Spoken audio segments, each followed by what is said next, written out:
machine a son rôle à jouer. Il faut le lui laisser. Mais il ne s'agit pas de permettre qu'elle retire à l'homme le travail dont il a besoin pour vivre.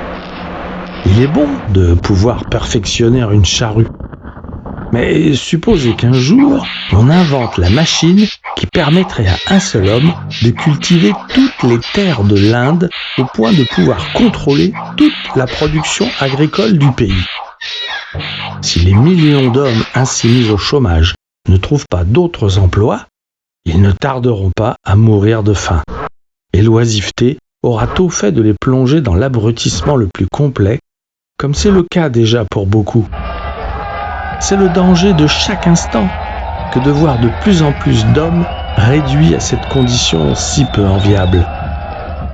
J'accueillerai volontiers toute amélioration apportée à notre artisanat, mais je suis persuadé qu'il est criminel de réduire des hommes au chômage par l'introduction de machines à filer, à moins que l'on ne soit à même de donner ensuite un autre travail à domicile à des millions de fermiers. Ce n'est pas à la machine en tant que telle que je reproche quoi que ce soit, mais à l'engouement qu'elle suscite. On cherche à justifier ce fol enthousiasme en disant que la machine économise des bras.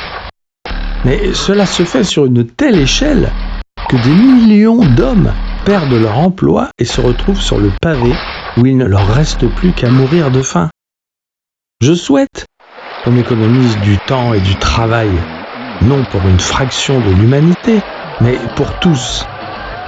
Il est bon de voir les richesses s'accumuler, mais au profit de tous et non de quelques-uns seulement. La machine, aujourd'hui, n'aide que peu d'hommes au détriment de millions d'autres. Le ressort caché de toute cette évolution n'est pas l'idée philanthropique de vouloir réduire la peine des travailleurs, mais tout simplement l'appât du gain. C'est contre cet état de choses que je lutte de toutes mes forces. Avant toute autre considération, c'est le point de vue de l'homme qu'il faut d'abord envisager. Il ne faut pas que la machine conduise à l'atrophie de nos membres. Mais en revanche, il y a des cas où la machine intervient avec bonheur. Prenez l'exemple de la machine à coudre Singer. C'est l'une des rares choses utiles qui ait été inventée. La naissance de cette machine a d'ailleurs sa légende.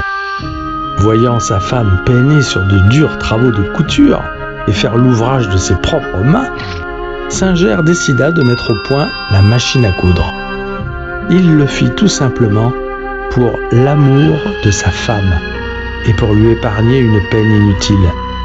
Et ce n'est pas seulement à elle qu'il est ainsi venu en aide, mais à tous les autres qui par la suite ont fait l'achat d'une machine à coudre.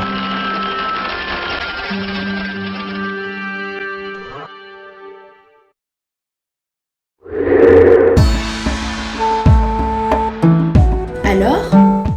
C'est Gandhi qui écrit cela en 1948.